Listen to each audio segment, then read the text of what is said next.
Extreme views about women, we expect that from some of the terrorist groups. We expect that from people who don't want to live in the modern world. But it's a little hard to take coming from Republicans who want to be the President of the United States. Okay, joining us right now to react to what Hillary said yesterday, Republican candidate for president and Florida Senator Marco Rubio joins us from Myrtle Beach today. Senator, according to Hillary Clinton, you're one of those extremist Republican terrorists. Yeah. Well, she's desperate. She's panicked. Her campaign is in a bad shape. And I think it was Tucker a few minutes ago that was talking about it. Her views are the ones that are radical. Here's what's most offensive about it.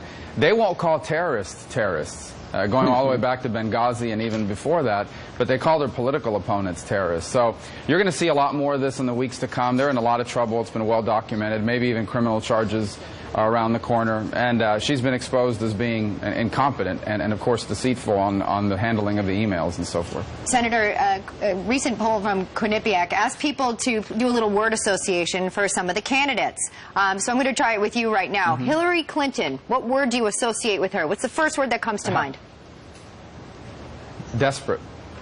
I mean, just panicked. Maybe panicked, desperate, one of those words. Yeah. They're in a lot of trouble. Well, according to the word cloud, where they asked 1,500 people, the words most associated with Hillary Clinton, and keep in mind, the bigger they are on the screen, the more people said it.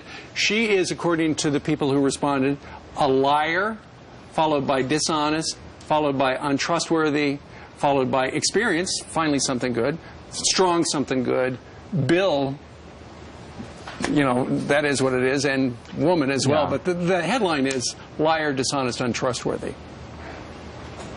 Yeah, so I guess an experienced liar is probably the word cloud if you were to put it together. But here's the bottom line. I wouldn't put that. Those aren't the kinds of words people put on their campaign pamphlets. As I said, they're in a lot of trouble. She's lost credibility, and rightfully so. If you look at how these emails were handled, she's being cute with words now. She's saying, well, I never took in information I knew was classified. Well, that's because they erased the classification. That's because somebody, whether it was her or she asked them to, or somebody on her own staff was lazy and removed the classification. She should have known. I'm on the Intelligence Committee. When you see this information, there are clear indications, even if you remove the top header on it, there are clear indications that this is classified information they're passing along, and it's just a height of irresponsibility and recklessness for someone in her position as Secretary of State to expose that to foreign intelligence agencies, as they did when they sent it to her by email. So, Senator, to switch to the tragedy this week, that on-air shooting in Virginia, it was literally minutes after it. Cordite was still in the air when many on the left took this opportunity to push for gun control. I know you've been on the road campaigning. You may have missed some of it. So here are a couple examples. Watch. What we know is that the number of people who die from gun-related incidents around this country dwarfs any deaths that happen through terrorism. We got to do something about this. It's not just the deaths that are in the headlines. Most of you in this audience know we lose people to gun violence every day. Are you aware, Senator, of any specific policies that either of those two, Hillary Clinton or Barack Obama, are pushing currently that would have prevented this tragedy this week?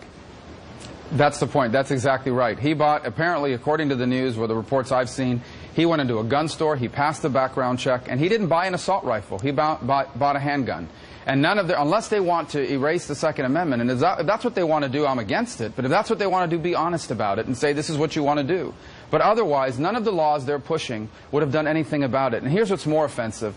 The tragedy had just happened. You know, 2 human beings had lost their lives. A third person was seriously injured. And the first thing they want to talk about is politics, as if they immediately want to link it to some political agenda of theirs without even knowing the facts of the case. This is very typical of the left, very typical of the radical anti-gun lobby that finds its place in the radical left that's taken over the Democratic Party these days. Do you think, Senator, it's just part of the culture now?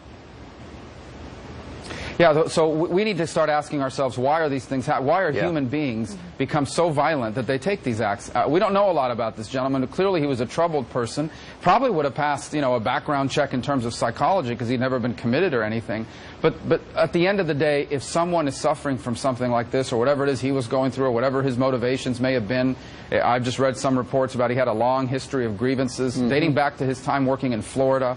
How do you spot that before someone goes nuts and does something like this? I mean, it's a very difficult thing to handle. But beyond it, a lot of the gun violence in America is being committed by, for example, gang fights, where people are caught in the crosshairs between the crossfire. This is just part of a culture that's become more violent. And that's the question we need to be focusing on. What is the impact of broken families, broken communities having on our country at large? That's the fundamental question.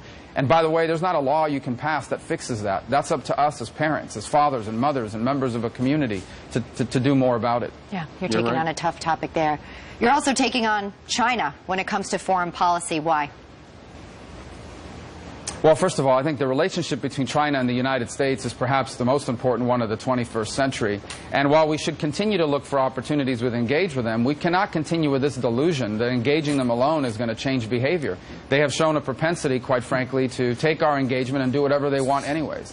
Today they hack into our computers, they steal our government and private sector secrets, they're rapidly expanding their military to challenge us in the Asia-Pacific region, and economically they continue to manipulate not just currency but economic policies in a way that violates kind of the rules of international trade and commerce. We need to be realistic about it, and I talk about that today. I think it begins by downgrading the visit, not canceling it, but downgrading the visit next week, and beyond it of the Chinese president. But we need to also rebuild our military, our ability to challenge their illegitimate territorial claims in the Pacific region.